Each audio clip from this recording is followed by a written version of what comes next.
नमस्कार दोस्तों, स्वागत है आप सभी का आज के मुख्य समाचार के इस वीडियो में, जहां हम आपको लिए हर दिन लेकर आते हैं देश और दुनिया की तमाम बड़ी खबरें। एक एक करके सभी बड़ी खबरों के बारे में आपको सटीक जानकारी देंगे। बस आप इस वीडियो के साथ अंत तक बने रहें। साथ ही आपसे एक छोटी सी रिक्वेस्ट है कि मुझे इस वीडियो को बनाने में बहुत मेहनत लगती है, तो इस मेहनत के लिए वीडियो पर एक लाइक जरूर कीजिएगा। साथ ही वीडियो के नीचे दिए गए इस लाल बटन को दबाकर चैनल को सब्सक्राइब कीजिए और इस घंटी को भी दबाइए ताकि आपको दिन भर की बड़ी खबरों की जानकारी लगातार मिलती रहे। तो चलिए दोस्तों, एक एक करके सभी बड़ी खबरों के बारे में जान लेते हैं। तो दोस्तों, आज की पहली बड़ी खबर की अपडेट की बात करें तो चीन का खतरनाक खुराफात से अलर्ट, भारत सीमा तक अपना नेटवर्क किया मजबूत। जी हां, भारत के साथ चीन लगातार उकसावे वाली हरकतें करता चला आ रहा है। पहले लद्दाख में घुसपैठ की और अब नॉर्थ ईस्ट में पैर फैला रहा है। एक साथ दो मोर्चों पर चीन की बदमाशी भारत के लिए बेहद चिंता का विषय है। दरअसल अरुणाचल प्रदेश से चीन की सीमा लगी हुई है। चीन पहले भी मैकमोहन रेखा पार करके भारतीय इलाके में घुसपैठ करता रहा है, लेकिन अब तो उसने भारतीय जमीन पर पूरा का पूरा गाँव ही बसा दिया है। सैटेलाइट चित्रों से इस हरकत का पता चलता है कि चीन ने अरुणाचल प्रदेश में भारतीय सीमा के भीतर एक नया गाँव बसा लिया है। 1962 के युद्ध में चीन की सेना अरुणाचल में काफी अंदर तो घुस आई थी और सबसे चीन की निगाह इस क्षेत्र पर लगी हुई है। अपनी विस्तारवादी रणनीति के तहत चीन ने अरुणाचल सीमा तक अपनी सड़क और रेलवे नेटवर्क मजबूती से खड़ा कर दिया है। चीन की निगाहें लंबे अरसे से पूर्वोत्तर राज्य अरुणाचल प्रदेश पर रही हैं। वो अक्सर उस सीमावर्ती इलाके में कभी पुल तो कभी रेल लाइन और बांध बनाता रहा है। अब ताजा मामले में सैटेलाइट तस्वीरों पर यह बात सामने आई है कि उसने सीमा पर 100 से ज्यादा मकानों वाला एक नया गांव बसा दिया है। महज एक साल पहले यहां जंगल था। भारत के विदेश मंत्रालय ने कहा कि वो इस मामले में पर नजदीकी से निगाह रखते हुए जरूरी कदम उठा रहे हैं। एक्सपर्ट का कहना है कि भारत को अपने सीमावर्ती इलाकों में रेल सड़क नेटवर्क को बहुत मजबूत किए जाने की जरूरत है। और अगली बड़ी खबर की बात करें तो पेटीएम का तोहफा, अब वॉलेट, यूपीआई या रुपे कार्ड से पेमेंट ले दुकानदार नहीं देना होगा कोई चार्ज। जी हां, देश के सबसे बड़े पेमेंट गेटवे कंपनी में से एक पेटीएम ने छोटे कारोबारियों और दुकानदारों को एक खास तोहफा दिया है। इसके बाद अब दुकानदार पेटीएम वॉलेट, यूपीआई एप्स और रुपे कार्ड से बिना किसी शुल्क पर अनलिमिटेड पेमेंट कर सकेंगे। पेमेंट लेने के लिए इन दुकानदारों और व्यापारियों को कोई शुल्क नहीं देना होगा। कंपनी अब बिना किसी शुल्क के मर्चेंट पार्टनर्स को पेटीएम वॉलेट, यूपीआई एप्स और रुपे कार्ड से पेमेंट स्वीकार करने की अनुमति दे रही है। दरअसल कोरोना वायरस महामारी और लॉकडाउन के दौरान सूक्ष्म, लघु एवं माध्यम स्तर के उद्योगों यानी कि एमएसएमई को मर्चेंट ट्रांजैक्शन रेट महंगा पड़ रहा था। इसी को देखते हुए पेटीएम ने बैंकों व अन्य चार्जेस द्वारा सालाना मर्चेंट डिस्काउंट रेट में 600 करोड़ रुपए का खर्च वहन करा है। बता दें कि कुछ समय पहले ही पेटीएम ने मर्चेंट ट्रांजैक्शन यानी कि व्यापारिक लेन देन पर किसी भी तरह का कोई भी चार्ज नहीं वसूलने का ऐलान किया था। इसे अब लागू भी कर दिया गया है। और अगली बड़ी खबर की बात करें तो अब आपके खाने पे होगी सरकार की नजर। केंद्र सरकार फूड में ट्रांस वसा की सीमा तय करने पर लेगी फैसला। जी हां, केंद्र सरकार जल्द ही ट्रांस फैट एसिड जैसे तत्वों को खाने के उत्पादों में कम उपयोग के बारे में फैसला ले सकती है। ऐसा इसलिए क्योंकि इसके ज्यादा उपयोग से लोगों में कोविड-19 के अलावा भी तमाम बीमारियां बढ़ रही हैं। फूड रेगुलेटर ने खाद्य सुरक्षा और मानकों के नियमों के संशोधन के माध्यम से फूड प्रोडक्ट में ट्रांस वसा को लिमिट करने के लिए सितंबर 2019 में एक ड्राफ्ट का प्रस्ताव जारी किया था। तब अंतिम फैसला नहीं हो पाया था, लेकिन अब इसे जल्द से जल्द अनिवार्य करने की योजना बना रहे हैं, जिसके बाद खाने के पदार्थों में ट्रांस फैट की मात्रा 2% से अधिक होने पर सख्त कार्रवाई होगी। और अगली बड़ी खबर की बात करें तो चीन मार्च के बाद लद्दाख में फिर टेंशन बढ़ा सकता है। भारतीय सेना को हाई अलर्ट जारी। जी हां, भारत चीन के बीच सीमा विवाद बना हुआ है। भारी ठंड के बीच भी दोनों देशों के सैनिक पूर्वी लद्दाख सीमा पर डटे हुए हैं। अब राष्ट्रीय सुरक्षा योजनाओं के आशंका जताई है कि मार्च के आखिर में जब बर्फ पिघलेगी तो चीन फिर से विवादित बिंदुओं पर अपनी सैन्य गतिविधियों को बढ़ा देगा। विवादित क्षेत्रों में पीएलए सैनिकों की वापसी नहीं होगी। चीन ने तियोवेंडन में दौलत बिग ओल्डी सेक्टर में उन्नत लैंडिंग ग्राउंड बनाया है जो सैनिकों को आश्रय देता है। साथ ही चीनी आक्रामकता भी जो बाइडेन के आने से प्रभावित हो सकती है।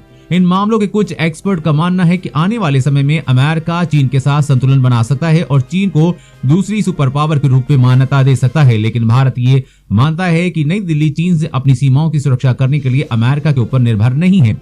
भारत स्वदेशी हथियार, फाइटर प्लेन, ड्रोन का निर्माण कर रहा है। अधिकारियों का कहना है कि भारत को उम्मीद है कि अमेरिका में आने वाले जो बाइडेन सरकार दक्षिण चीन सागर, ताइवान जैसे मुद्दों पर पहले जैसे ही खड़ा रहेगा, लेकिन फिर भी भारत पीएलए से निपटने के लिए अमेरिका के ऊपर निर्भर नहीं रहेगा। अगर मार्च के बाद चीन एक बार फिर सीमा पर आक्रामक रुख अपनाता है तो भारत अकेले उसका जवाब दे सकता है। और अगली बड़ी खबर की बात करें तो लड़कियों की विवाह की आयु समिति ने सौंपी रिपोर्ट, न्यूनतम उम्र बढ़ाने की सिफारिश। जी हां, लड़कियों की विवाह योग्य न्यूनतम आयु का आकलन करने के लिए गठित समिति ने अपनी सिफारिशें प्रधानमंत्री कार्यालय और महिला एवं बाल विकास मंत्रालय को भेज दी हैं।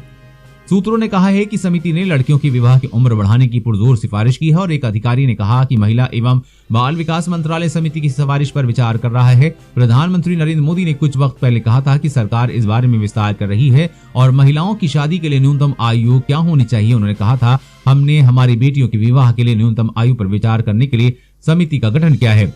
समिति जब रिपोर्ट जमा करेगी तब हम उचित फैसला करेंगे। उल्लेखनीय है कि देश में वर्तमान में महिलाओं के लिए विवाह करने की न्यूनतम आयु 18 वर्ष निर्धारित है। बता दें कि अब इन समिति ने अपनी रिपोर्ट जमा की है। सूत्रों के अनुसार अब इस मामले पर केंद्र सरकार जल्द ही कोई बड़ा फैसला ले सकती है। वैसे दोस्तों, आपकी क्या राय है? लड़कियों की शादी की उम्र में बदलाव होना चाहिए या नहीं? नीचे कमेंट करके जरूर बताएं। और अगली बड़ी खबर की बात करें तो चीन ने मस्जिद तोड़कर बनाया पब्लिक टॉयलेट, जानकर पाकिस्तान के उड़े होश। जी हां, चीन की मुस्लिम बाहुल शिंगयांग राज्य में मुसलमानों पर सरकार का जुल्म बढ़ता जा रहा है। सरकार उनकी मस्जिदें गिरा रही है। शिंजियांग के एक गांव में मस्जिद को तोड़कर पब्लिक टॉयलेट बनाया गया है। 2 साल पहले तक इस गांव में 3 मस्जिदें थीं, लेकिन अब एक ही रह गई है। RFA के मुताबिक ये सब कुछ 2016 में मस्जिदों में सुधार करने के लिए शुरू किया गया सरकारी अभियान के तहत किया जा रहा है। सरकार इसी आड़ में बड़े पैमाने पर मस्जिदों, दरगाहों और कब्रिस्तानों को तोड़ रही है। दोस्तों, चीन लगातार दूसरे धर्मों पर अत्याचार करता आया है। इसकी चीन को क्या सजा मिलनी चाहिए? नीचे कमेंट करके जरूर बताइएगा। और अगली बड़ी खबर की बात करें तो कोविड-19 वैक्सीन झिझक के कारण टीका लगवाने नहीं आ रहे लोग, कई राज्यों में बर्बाद हो रही खुराक। जी हां, भारत में दुनिया का सबसे बड़ा टीकाकरण अभियान लगातार जारी है, लेकिन कुछ राज्यों ने सूचना दी है कि उनके यहां पर्याप्त हेल्थ वर्कर वैक्सीन लगवाने सामने नहीं आ रहे हैं, जिससे वैक्सीन की खुराक बर्बाद हो रही है। बुधवार को कम से कम 6 राज्यों के अधिकारियों ने कहा है कि कोरोना वायरस वैक्सीन की खुराक बेकार जा रही है क्योंकि लोग नहीं आ रहे हैं। देश में लगातार कई राज्य वैक्सीन हिचकिचाहट की समस्या को रेखांकित कर रहे हैं। अब ये समस्या आविष्कारों को प्रभावित कर सकती है। कोविड-19 टीकाकरण कार्यक्रम के लिए भारत की शुरुआत दुनिया में सबसे मजबूत शुरुआतों में से एक रही है।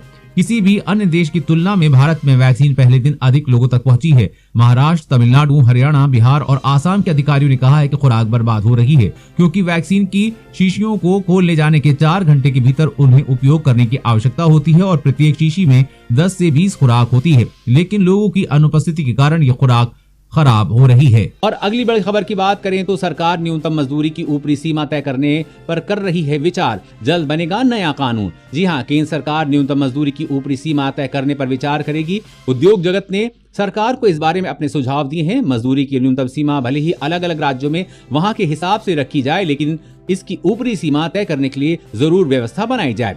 आपको बता दें कि इस साल देश में न्यूनतम मजदूरी कानून लागू किया जा सकता है, जिससे देश भर में करोड़ों मजदूरों को फायदा पहुंचेगा। और अगली बड़ी खबर की बात करें तो देश के 12 राज्यों में बर्ड फ्लू, पक्षियों को मारने की अभियान लगातार जारी। जी हां, केंद्र सरकार द्वारा जारी बयान में कहा गया है कि महाराष्ट्र और हरियाणा में पोल्ट्री पक्षियों को मारे जाने का सिलसिला जारी है, जबकि मुंबई के साथ साथ मध्य प्रदेश में मंदसौर जिले में पोल्ट्री में बर्ड फ्लू के नए मामलों की पुष्टि भी हुई है। अब तक 12 राज्यों छत्तीसगढ़, दिल्ली, महाराष्ट्र, उत्तराखंड, उत्तर प्रदेश, केरल, राजस्थान, मध्य प्रदेश, हिमाचल प्रदेश, हरियाणा और गुजरात में बर्ड फ्लू की पुष्टि हो चुकी है।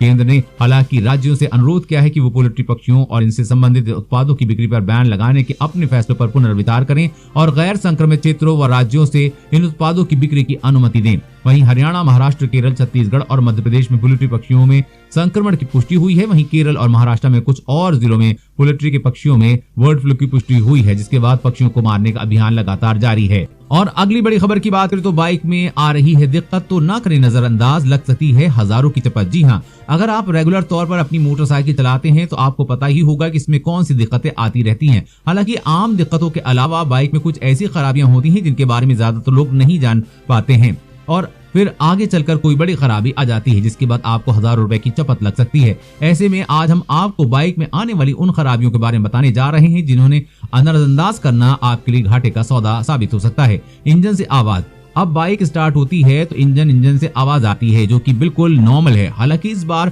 इंजन अलग तरह से आवाज करता है। ऐसे में इसे नजरअंदाज नहीं करना चाहिए और तुरंत ही मैकेनिक को दिखाना चाहिए। इसके साथ ही काले रंग का धुआं, वैसे तो अब बाइक स्टार्ट होती है तो इसमें से जो धुआं निकलता है वो दिखाई नहीं देता, लेकिन कई बार ऐसा होता है कि जब आपकी बाइक काले रंग का धुआं फेंकने लगती है तो आपकी बाइक के पिस्टन पिघल सकते हैं, इसीलिए इसे नजरअंदाज न करें। इसके साथ ही बाइक का बार बार बंद हो जाना, कई बार ऐसा होता है जब बाइक अचानक से बंद हो जाती है। ज्यादातर मौके पर ऐसा तब होता है जब इंजन जरूरत से ज्यादा गर्म हो जाए। अगर आपकी बाइक के साथ बार बार ऐसा होता है तो आपको इसे मैकेनिक को दिखाना चाहिए, क्योंकि इससे इंजन पर बुरा असर पड़ सकता है। दोस्तों आज की खबरों में बस इतना ही। इसी तरह हर रोज काम की खबरें जानने के लिए आप हमेशा हमारे साथ जुड़े रहें। हमारे साथ जुड़ने के लिए वीडियो के नीचे दिए गए इस लाल बटन को दबाएं और साथ ही इस घंटी को भी दबाइए ताकि आपको हर खबर की सटीक जानकारी मिल सके। जय हिंद, धन्यवाद।